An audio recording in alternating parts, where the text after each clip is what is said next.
Olá, pessoas, tudo bem? Sejam bem-vindos a mais um episódio do podcast das Vestes. E hoje a nossa convidada especial é a Thay Bretfisch. Ela é psicoterapeuta há mais de 4 anos, ela é de Blumenau e mora aqui em Balneário Camboriú há mais de 3 anos. E ela vai falar muito hoje sobre esse trabalho maravilhoso que ela faz, que é de psicoterapeuta, né? E hoje vamos falar muito sobre a questão de dependência emocional. Muito importante isso, né? Que hoje a maioria tá sofrendo desse problema, né, Thay? Hum. Conta pra nós um pouquinho. Primeiramente, eu quero agradecer muito o convite por estar aqui, Ficamos agradecer muito muito felizes. esse ambiente maravilhoso. Gente, Obrigada, que né? lugar! Eu cheguei aqui, eu olhei, eu pensei, gente, que recepção! Muito E obrigada mesmo por esse convite e pelo ambiente seja também. muito bem-vinda. Muito obrigada. Há um papo descontraído aqui, né, Rebeca?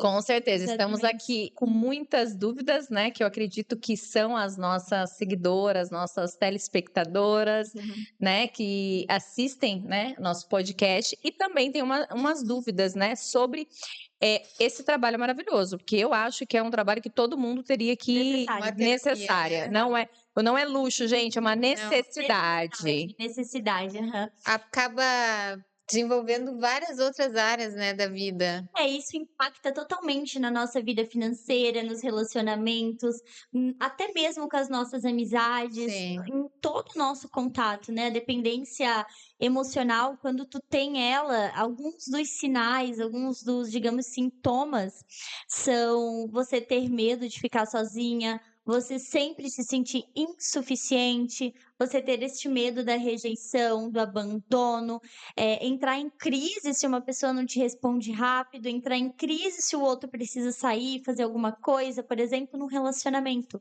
Ah, quero sair com os meus amigos. A pessoa já entra em uma crise, criando vários tipos de paranoia, mas no fundo ela só está mascarando uma dependência emocional que ela tem. Exato. Então, é muito importante olhar para isso, senão acaba tendo brigas na relação, acaba que no trabalho você não consegue se desenvolver de uma forma onde você brilha, tem uma remuneração financeira boa, por sempre se sentir insuficiente. E quantas terapias a gente se cura disso? Porque eu penso assim, ó, eu me curei de dependência, eu fui muito dependente emocional a minha vida inteira, eu vou fazer 33 anos. Eu falo, quando a gente se cura, nossa, a gente transforma, porque a gente nunca mais. A gente já sabe o caminho da saída, né? A gente já sabe. Então, assim, depois que eu me curei, eu falo, meu Deus. E às vezes a gente as pessoas acham que é besteira, né? E não é, porque é um investimento em si mesmo que vai abrir o caminho da vida, né? E às vezes as pessoas deixam de investir em si mesmas pensando que é besteira, bobagem, eu não preciso disso. E não dão a devida importância, né, Taida? Aí deve acontecer Exatamente. bastante, né? Mas as que te procuram geralmente abriram um pouco a mente e viram, eu preciso disso, né? Aham. Respondendo a primeira pergunta, referente ao tempo. Quanto tempo vai para que eu consiga alcançar uma cura? Depende. Tem muitos profissionais que generalizam o tempo, como, por exemplo, 1 ano, 6 meses, 2 anos. Eu costumo não generalizar, mas sim olhar para cada pessoa de uma forma muito Legal. individual. Porque cada uma tem os seus traumas, cada uma tem o seu espaço de evolução, de tempo de evolução, até mesmo antes de ser concebido em corpo físico, corpo humano. Então, eu sempre digo, cada pessoa é um ser único, então não existe o tempo certo. Existe uma análise que é muito importante, com muita responsabilidade ser feita com aquela pessoa, começar as sessões terapêuticas, então sim, a gente conseguir analisar o contexto de como a pessoa está se desenvolvendo. Então, eu diria, não existe um tempo certo, mas sim respeitar o espaço de cada um. E eu acho que também depende do paciente se ajudar, né? Porque Exato. todo mundo tem que ter uma decisão também de mudança, né, Thay? Porque não Exato. adianta só você fazer o teu trabalho e a pessoa não se ajudar, né? Tem isso também. Deve acontecer uns mais alongados, talvez, processo mais longo, por esse fato, né? Com certeza. Até tu conseguir entrar a fundo na mente da pessoa e ajudar ela. Com certeza. Alguns atendimentos até começam de forma mais superficial, a pessoa entrando em negação, mas justamente porque ela não tem a visão. ainda da situação. Então, a gente só consegue tomar uma decisão se a gente tem uma visão. Até o momento que a gente não tem uma visão diante da situação, por exemplo, eu consigo visualizar que eu estou em uma dependência emocional, eu não consigo nem tomar uma decisão de sair daquilo, nem fazer a escolha de sair daquilo. Por isso que é tão importante trazer esses sinais, fazer com que as pessoas tenham mais consciência se elas estão ou não nessa dependência emocional. Eu acho que tem uma parte, até quando eu estava procurando ajuda, né? Quando eu procurei ajuda, não adiantava procurar ajuda e continuar no mesmo lugar, né? É. Eu só consegui me ajudar quando eu decidi sair do lugar. Às vezes todo Boa. mundo queria ajudar e eu tava ali, entendeu? Eu tava no fundo do poço, eu jogava. Em vez de eu puxar a corda, não, eu puxava a terra. Exatamente. Então, eu acho que a pessoa precisa dar o primeiro passo para daí ela buscar ajuda, né? Mais fácil. Exatamente. Falou tudo. Porque senão tu acaba sempre mascarando as situações.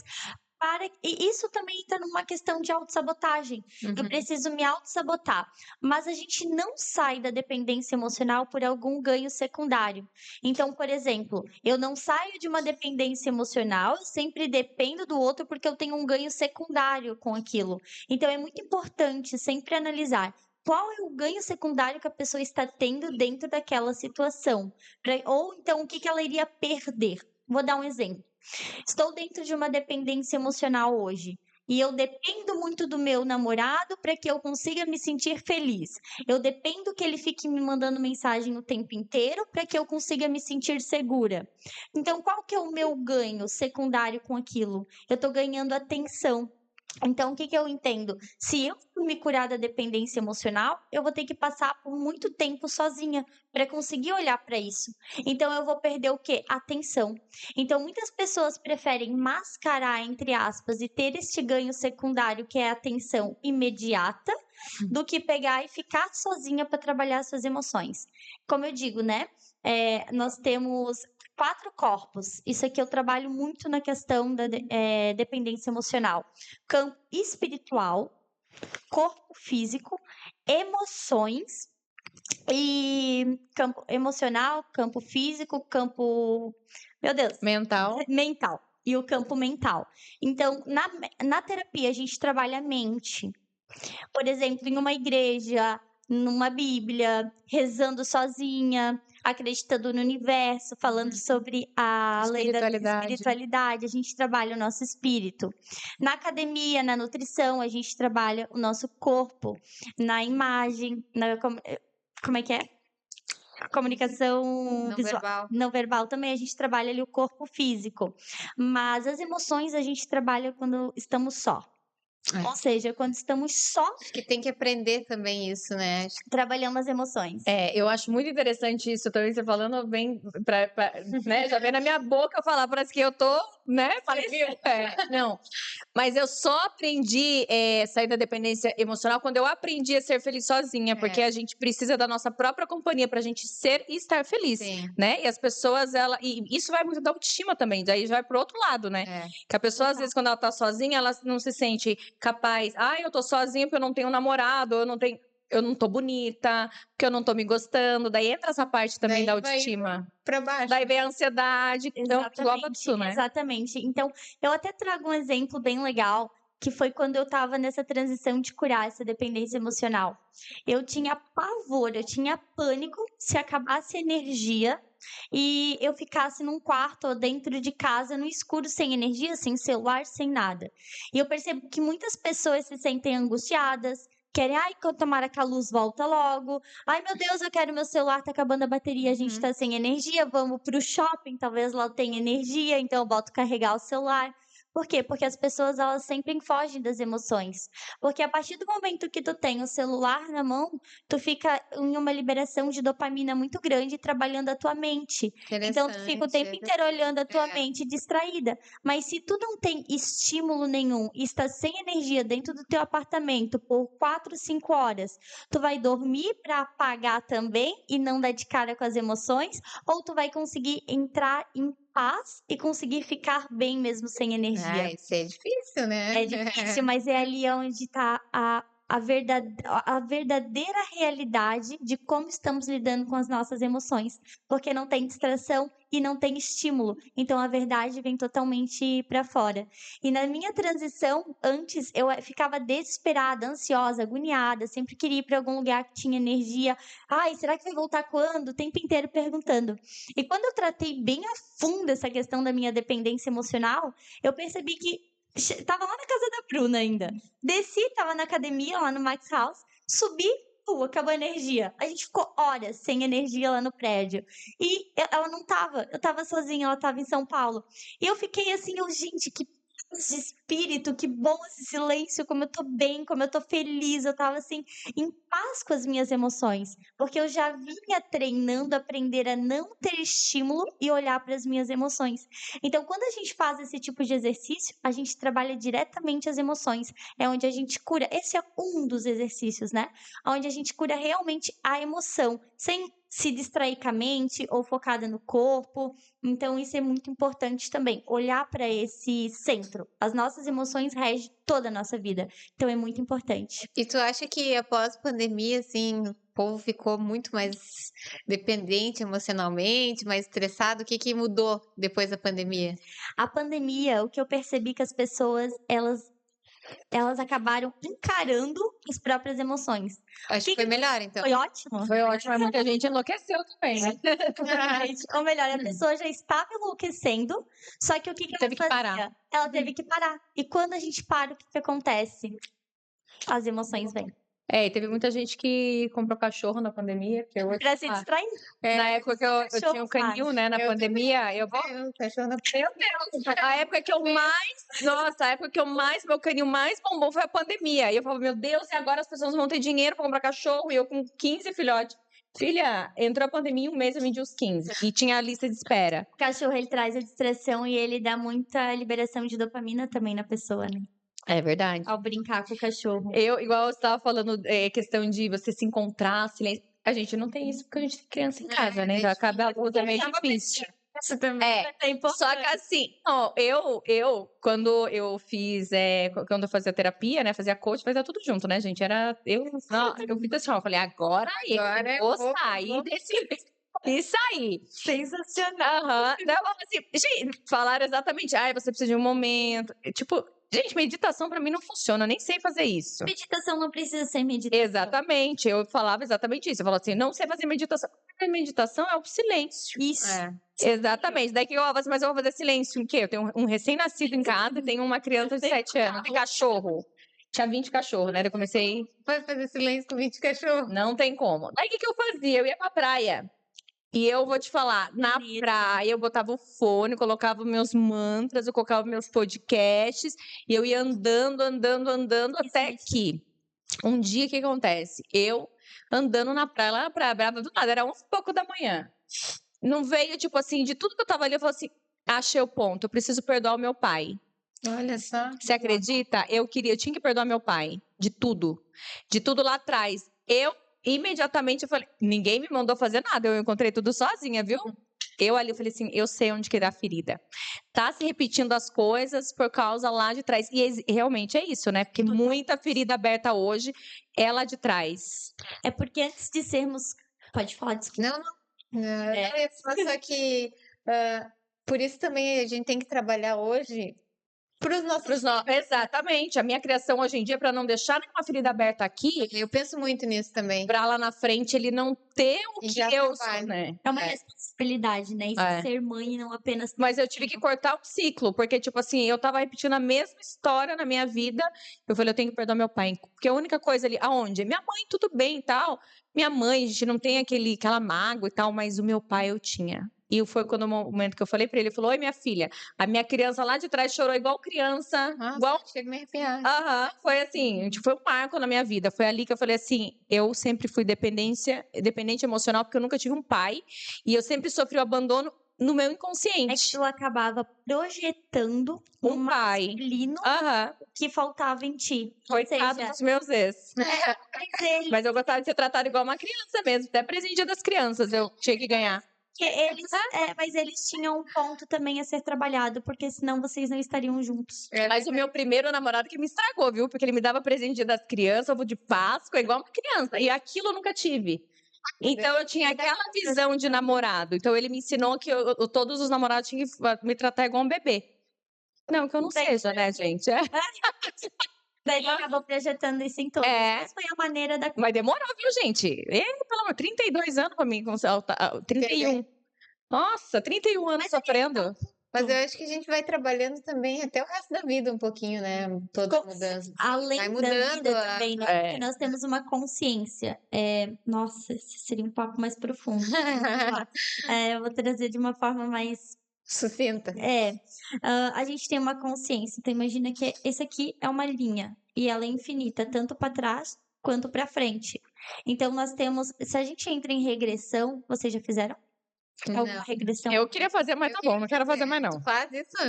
Eu tô fazendo a formação. Então depois eu tô pronta. Então, nós temos uma vida anterior. Ou melhor, uma consciência não, das anterior. vidas passadas eu queria, tá? Porque dessa aqui eu já sei tudo o que aconteceu.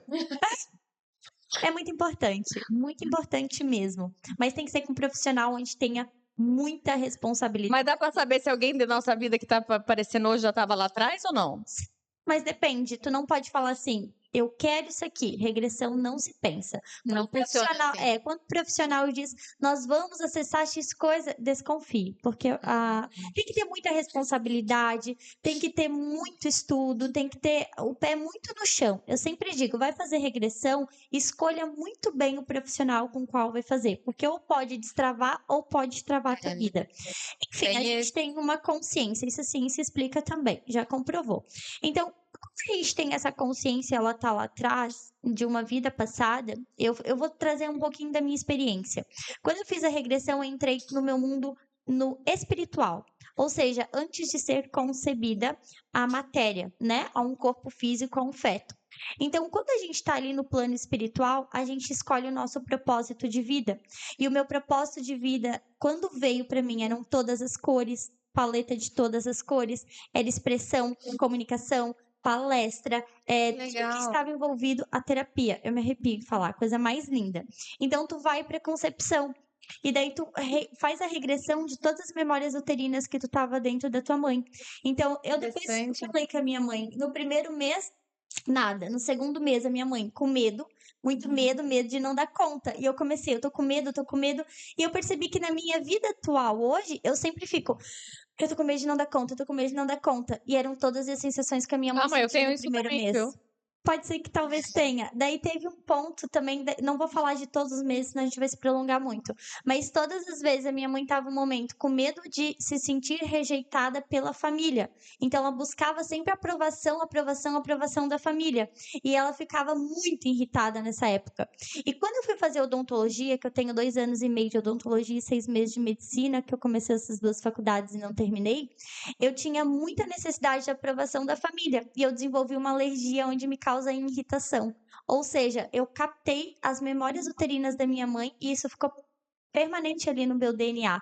Ou seja, quando a gente toma consciência da consciência que a gente adquiriu da nossa mãe, a gente começa a entender o porquê tu repetiu essa questão. Talvez a tua mãe também tinha medo de se sentir muito sozinha, talvez a tua mãe se sentiu muito sozinha, talvez a tua mãe julgou muito teu pai quando ela já estava grávida de você. Ou seja, muitas coisas que tu pegou como crenças do que o meu pai talvez é o que já vem da tua mãe. Então tu acaba repetindo isso porque foi o teu DNA que acabou absorvendo a consciência que ela teve. E dessa forma a gente acaba indo para a vida sempre repetindo os mesmos padrões, até mesmo visualmente vendo na nossa infância e na nossa adolescência.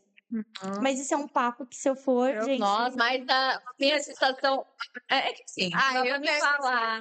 Eu não posso falar minha vida assim muito, que eu vou abrir muitas portas que ninguém deve saber, né? Mas pode ajudar muitas pessoas isso. Não, mas filha, não dá. Não, um dia, quem sabe eu conto. Mas eu vou escrever um livro. Eu tenho que escrever um livro, sério, porque a minha vida, assim, foi, né? Então, eu tive sempre um negócio da minha mãe, porque assim, aconteceu um negócio na vida da minha mãe sempre me trazia culpa. É, porque por causa de você aconteceu isso na minha vida. Por causa de você aconteceu isso na minha vida. E eu falava assim, e eu culpava quem? O meu pai. Porque eu falava assim, não é por causa de mim, é por causa do meu pai. Ele que eu não pedi pra vir no mundo, você que se apaixonou pelo meu pai. Enfim. E isso, nossa, eu era um terror em relacionamento. Eu queria, tipo assim, eu tratava todos mal, eu queria que todos viessem, tipo assim, sabe? Ou melhor, é melhor eu tratar todos mal, como meu pai talvez tratou, para não ser tratada dessa forma. Exatamente, eu sempre, não, na verdade, eu sempre tive um negócio assim, sabe quando, tipo assim, a pessoa vem, um negócio de defesa. Era autodefesa. Não quero. Seu ganho secundário de ser mais fria era se proteger de uma mágoa. Tudo muito bom, maravilhoso. Todos os meus relacionamentos, é até um ponto. Chegava um ponto, eu começava a tratar mal. A pessoa fazia tudo pra mim, eu tratando mal. Posso dizer um ponto sobre isso? É. Vocês já criaram a tal da paranoia em alguma época da vida? Toda a vida. Várias, né? Então, o que acontece? A gente tem um padrão de relacionamento. Antigamente, eu tinha um padrão de relacionamento. Mas a culpa é sempre do primeiro namorado, gente. Eu tinha um padrão de relacionamento muito tóxico. E quando eu fui para um relacionamento saudável, eu tinha a necessidade do neurotransmissor que se chama adrenalina. Até hoje eu tenho Eu adoro. Eu adoro adrenalina. Ai, quando é muito morto, gente, você fala assim, gente, não é pra mim. Eu gosto de emoção. Isso é muito bom por um lado, só que Muito ruim. Só que é muito ruim, porque o que acontece? A gente vai para adrenalina, mas o oposto da adrenalina é a apatia. Então, tudo na vida é uma polaridade. A gente pode até fazer um episódio sobre isso. Ai, vamos. Ai, gente, adorei, gente. Polaridade yin e yang, feminino, masculino, preto e branco. Meu Deus, é muita coisa pra falar, mas vamos lá. Então, o que acontece? Ai, eu amava adrenalina. Nossa, tudo tinha que ter adrenalina. Então, a minha adrenalina, o meu corpo não entendia adrenalina boa ou ruim. Então, eu vi o relacionamento dos meus pais sempre com adrenalina ruim. Então, o que o meu cérebro entende? Eu sempre preciso estar em relacionamentos com adrenalina ruim. Então, era aquela intensidade, aquela paixão, aquele amor, mas ao mesmo tempo um relacionamento tóxico. E conforme o tempo foi passando, eu entrei em relacionamentos saudáveis. E daí o que acontecia?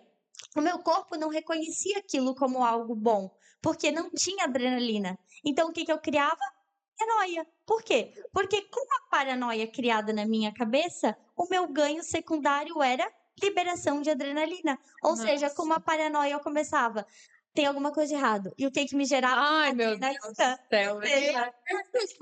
Não era sobre... Mas eu vou te falar, o meu não era só a paranoia não, tá? Porque onde eu pensava um sexto sentido que eu não sei, era... Entra na criação da própria realidade. Porque quando os teus pensamentos geram uma emoção e as tuas emoções geram uma circunstância. Ou seja, o meu pensamento inconsciente ou consciente me gera uma emoção. Por exemplo, tal pessoa morreu. Eu pensei que tal pessoa morreu e gerou uma emoção. Ao gerar uma emoção, eu crio uma circunstância, ou de choro, ou de desespero. Então, se tu cria... Mas a pessoa vai morrer? Não, né? Não, se ela já tá morta, entendeu? E alguém te passou informação. Tu gerou na hora. medo, tu gerou um desespero. E tu criou uma circunstância. Então, é a tal da lei da atração. Ou seja, será que realmente era mais intuição? Porque a intuição é muito... Ou eu joguei pro universo. Mas o meu... Não, intuição não. Algumas coisas sim. Algumas coisas talvez eram até fatos. Por exemplo, eram fatos de comportamentos que já vinham e tu analisava os fatos e chegava uma hora que tu descobria a verdade também. Na verdade, eu acho que chega uma hora que a gente vê o que a gente não quer ver. A gente vê o que a gente Daí a gente fala assim, eu sabia. Você sabia desde lá atrás, meu amor. Só que você ficou prolongando. Não é assim, é do meu jeito. Você acha que vai. Exatamente. Eu tinha um negócio comigo muito engraçado que assim, tudo eu achava que eu vencia no grito. Daí eu até... aqui também, mas já melhorou. Não, isso é um relacionamento mais nova, assim. Então, tipo, sempre no grito, né? Me perdoe aí a galera aí que passou na minha vida. Para ser ouvida. Para ser ouvida. Daí eu aprendi um negócio. Se eu gritar, vai mudar alguma coisa? Vai fazer a outra pessoa mudar de opinião? Vai mudar a circunstância? Você vai querer que... Não vai. Então, eu poderia morrer do coração e quem ia ser prejudicada seria eu. Então, eu decidi, falei, quer saber? Mas é um trabalho bem também... Tem que segurar difícil, a língua. né? Mas assim, hoje em dia eu falo assim, cara, é tanta coisa que eu já aprendi. Acho que a maturidade também vai trazendo um pouco de, né? Filha, assunto que a gente toma da vida, não tem como. A expansão de consciência.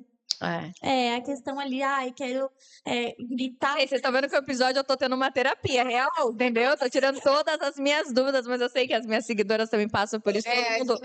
Todo mundo se ferra em relacionamento. Bacana aí. Gritar de ser ouvida tá ligada às emoções também. A uma pessoa muito intensa, talvez ela queira estar ali. Me escuta! É que a emoção tá um pouquinho ali desequilibrada e acaba. Provavelmente tem uma pessoa com muita energia. Tem. Por isso. Tem muita Isso daí tem energia. lá. Quando eu chego lá, eu dou até choque. Mas Muita isso energia. é bom por um lado. Só que ao descontrole, pode ir pra ansiedade. As pessoas podem ir, né? O descontrole da energia. Eu também sou assim. Eu sou ansiosa Muito, também. muito. Nossa. Eu também. Mas voltando ali num ponto da dependência emocional, é sempre, né, trazer aqui pra concluir aquele pensamento. Tem uma pergunta que eu sempre faço para as pessoas. O que é importante na vida delas?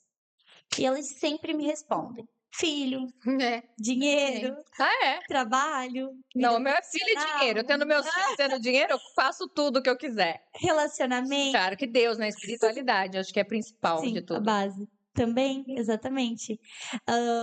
Roupa, compra. Mas a resposta, o que é? Então, vamos lá. Muitas pessoas falam que isso é importante. Mas imagina, é a minha câmera aquela? Imagina que aqui é uma ponte e daí tem vários pilares aqui. Se eu coloco o que é filho, vai que daqui a um pouco o filho viaja, faz intercâmbio, alguma coisa, tu fica sozinha, tua ponte desaba. Se é dinheiro, o que acontece? O dinheiro, falhou no final do mês, ou então alguma coisa aconteceu com o dinheiro, cai de novo. Então as pessoas, relacionamento termina, cai a ponte de novo, ou vive assim. Então o que acontece? Para você curar essa dependência emocional, o mais importante é você fortalecer os seus pilares com coisas que são importantes, mas ninguém nunca vai tirar de você. Como, por exemplo, suas habilidades. Com elas você faz dinheiro e você pode ir para qualquer lugar.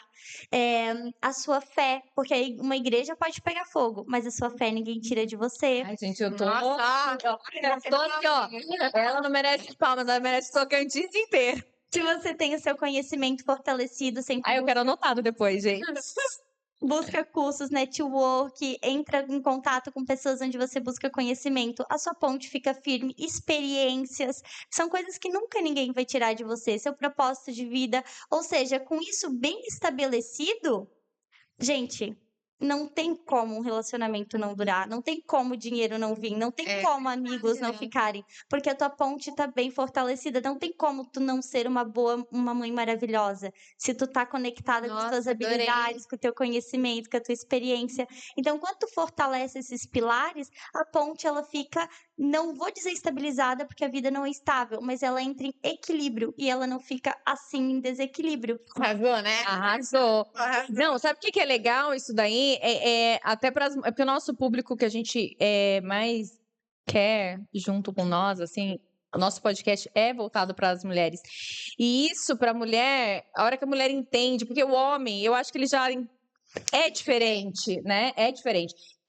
Eu falo muito de ser a mulher ser independente. Antigamente não era. Hoje em dia a mulher está sendo, né? Está se tornando cada vez mais. Mas ainda existem as pessoas que acabam sendo dependente emocional, porque é dependente de tudo, né? Do marido, da casa. Sim, porque elas colocam isso como a coisa mais E se você for ver os pilares, elas não fortalecem nada disso. Tem outro ponto, fortalecer o pilar da questão da sexualidade, que isso também é muito importante desse autoconhecimento. Ou seja, ela se sente bem, é onde a gente consegue o resultado. Causa e efeito. Qual o resultado? Autoestima. É verdade. Cuidar da gente não tem nada. Nossa, eu adoro. Exatamente. Eu também adoro. E é isso aí. Encerramos mais um episódio incrível. Nossa, foi demais. Foi maravilhoso. Olha, eu vou falar. Muito obrigada, viu, Thay? Seja bem-vinda mais uma vez, porque foi maravilhoso. Foi muito importante. Como que é muito necessário esse episódio aqui para o nosso canal. A gente agradece muito, né, por tanta sabedoria, né, que para você estar transmitindo. E, gente, quem quiser ter uma psicoterapeuta, tá aqui, tá? Aqui, ela é nossa, eu agradeço. Eu já vou indicar ela aqui, já vou marcar um horário. Vou demorar, que eu tirei bastante dúvida. Obrigada, Thay. Beijão. E até o próximo episódio. Eu que agradeço muito o convite, foi incrível, vocês são maravilhosas, leves. Nossa, eu amei demais. E que a gente tenha muito. Estamos felizes. Também convido todos vocês a seguirem o meu perfil, Thay Bradfish. Tenho um livro escrito, 2 e-books, tenho um curso na Hotmart e também sou fundadora e sócia do evento Feminina Empreendedora. Fala do evento. O evento. Teremos um bem grande, inclusive, com uma pessoa. Eu ainda não posso divulgar o arroba, mas já tá aí com 1,5 milhão de seguidores. É um cara bem famoso de São Paulo, que ele fala sobre investimentos nas redes sociais dele. E eu fui convidada a palestrar com ele aqui em Balneário Camboriú em novembro. Parabéns. Fantástico, obrigada. E também tem o meu evento, que é o Feminina Empreendedora. Foi onde ele acabou nos vendo, se interessou e nos convidou para palestrar. Vai ser um evento em novembro, o meu acontece amanhã, mas também teremos em São Paulo, muito em breve, a nossa próxima data, ainda para esse ano. E vocês estão convidadas para Ai, obrigada. Vamos lá, né, amiga? Sucesso. Sucesso. Beijinhos. Muito obrigada, beijo.